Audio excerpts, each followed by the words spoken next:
Mo kí yín onílé lóko, ẹ̀yin ìyá mi, ẹ̀yin bàbá mi pé ẹ káalẹ́, ẹ káàsán, ẹ kúrọ̀lẹ́, etí tẹ́ fi ń gbọ́ wa ò ní dí o. Bákan náà ojú tẹ́ fi ń rí wa náà kò ní fọ́. Àwa la ó máa wá, ẹ̀yin náà la ó máa bá o. Lọ́wọ́lọ́wọ́ báyìí, àwọn Àmọ̀tẹ́kùn ti bínú o. Wọ́n ti sọ̀rọ̀, wọ́n ní kí ló dé tẹ́ fún wa ní igbó dúdú ṣán. Ọ̀rọ̀ yẹn le. Wọ́n ní kí ló dé tí ìjọba Nàìjíríà ń fún àwọn ní igbó dúdú ṣán nítorí pé bí pẹ́rókò lẹ̀ tẹ́ wá fún wọn ní òkú àdá ni. Bẹ́ẹ̀ ni, wọ́n ní bẹ́ẹ̀ ló ṣe rí o pé báwo lẹ ṣe fẹ́ ká kojú àwọn agbésùnmọ̀mí tí ò dẹ̀ ṣe pé a ní ohun ìjà olóró gidi tó kájú òṣùwọ̀n tó jẹ́ pé tó bá dúró tó yin tí wọ́n báyìí àwa náà á dúró àmọ́ ṣe ti wá.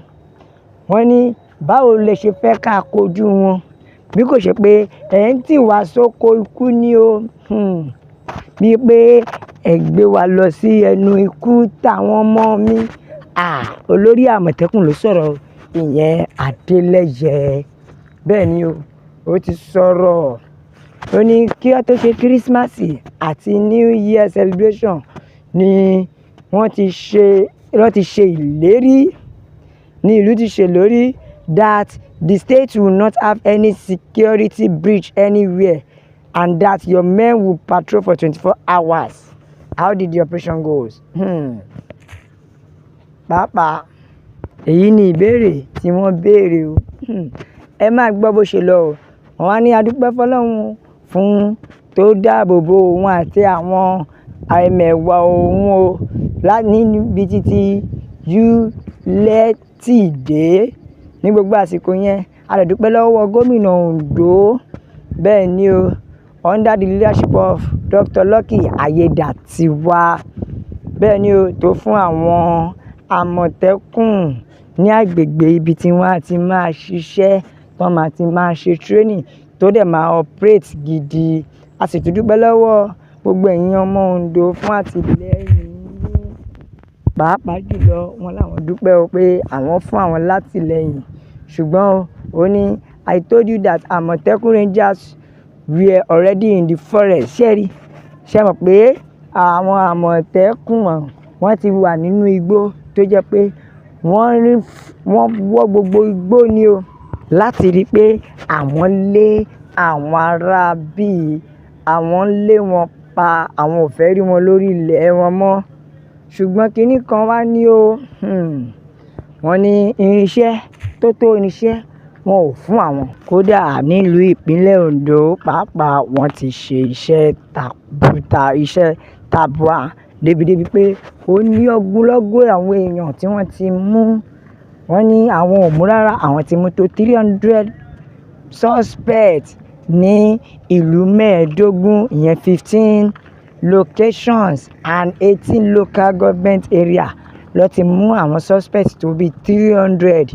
Ṣé rí wípé iṣẹ́ ìwúrí ti hàn wọ́n ṣiṣẹ́. Wọ́n wá jẹ́ kó yé wa o pé ṣé ẹ rí ọ̀pọ̀lọpọ̀ nínú àwọn tá a mú yìí, ọ̀pọ̀lọpọ̀ wọn ní criminals ló pọ̀ jù nínú wọn. Àwọn ìka ènìyàn, àwọn ajínigbé. Bẹ́ẹ̀ ni wọ́n ní nínú wọn àwọn ajínigbé ló pọ̀ jù nínú àwọn tí wọ́n mú tó dẹ̀ jẹ́ wípé ọwọ́ bà wọ́n.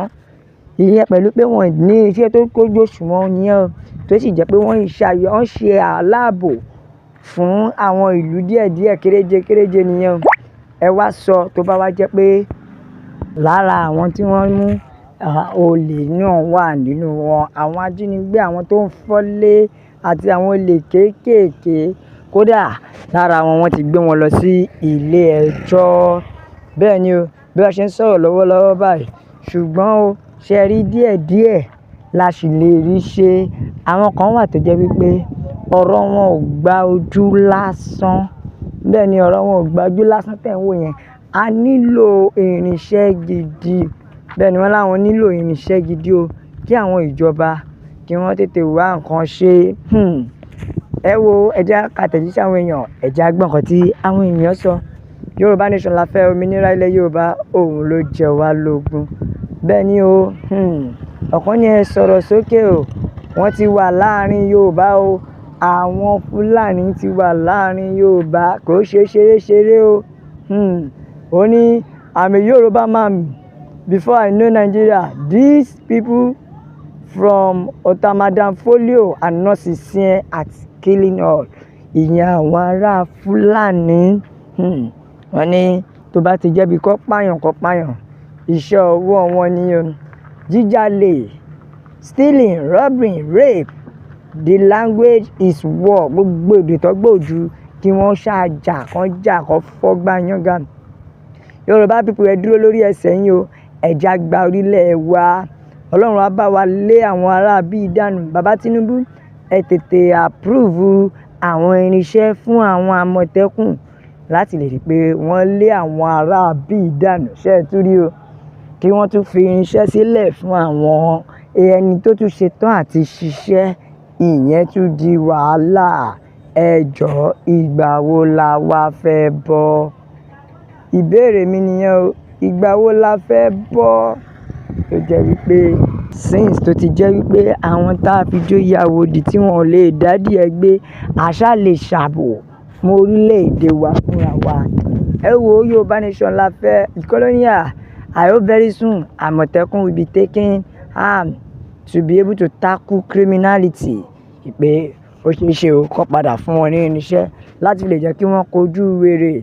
Ṣẹ́rí the Southwest Police Action enabled by then Buhari wọ́n ní ìgbà yẹn, gbogbo àwọn ìgbà tí bàbá Buhari tí wọ́n ti fi wà lórí oyè làwọn arábí ti ń ṣe iṣẹ́ ìláàbí tó dẹ̀ yẹ pé kò sí olùrànlọ́wọ́ fún Yorùbá. Ṣùgbọ́n lọ́wọ́lọ́wọ́ báyìí kí bàbá Tinubu kí ó tètè pé sí ojú ogun. Àwọn Àmọ̀tẹ́kùn ti ṣetán kó fún wọn ní irinṣẹ́ gidi o, nítorí irinṣẹ́ ló kù kí wọ́n lè fi dìde kojú àwọn ará bí. Gbogbo wa la mọ nǹkan tó ń lọ lọ́wọ́lọ́wọ́. Ṣẹ́rí gbogbo bí wọ́n ṣe ń wọlé Yorùbá, ó ní láti dópin. A ní láti lé wọn ká fún wọn ní ọ̀nà pé a ò fẹ́ wọn mọ́. Bẹ́ẹ̀ ni ìkan náà ní iṣẹ́ rí ìṣòro tá a ní ni wípé àwọn ará bí yìí wọ́n ṣetán láti run Yorùbá ní pàápàá, nítorí àwọn olórí Yorùbá gan ò ṣetán àti gbára wọn ní Northern Nigeria. Civilian wọ́n máa ń gbé AK-47 ní o. Tó bá dẹ̀ máa fèsì bókobòko báyìí, wọ́n máa swap into action. Kí wá lóde tó wá ṣàwálẹ̀ Yorùbá? Ẹ wo ẹ̀yin ìyá mi, bàbá mi, Yorùbá nation la fẹ́ o. Òmìnira ilẹ̀ Yorùbá òun ló jẹ wá lógún. Ẹ wo, ẹ bá wa pín wọ gbòòrò ayé. Ẹ bá wa jẹ́ káwọn èèyàn mọ̀ pé Yorùbá nation nìkan ní ọ̀nà àbáyọ. Ẹ like, ẹ subscribe, ẹ share, ẹ tẹ̀ sójú ẹ̀. Ẹ jẹ́ yà àwọn èèyàn pé Yorùbá nation nìkan ni o. La fi sọ pé a máa bẹ ọ̀bẹ níbẹ̀ ṣu àtẹ́lẹsẹ̀ yóò sì máa bẹ̀rẹ̀. Gbogbo ẹni tó bá láwọn ní délé, òun láwọn ní débà. God bless Yorùbá nation. Ó dàbọ̀.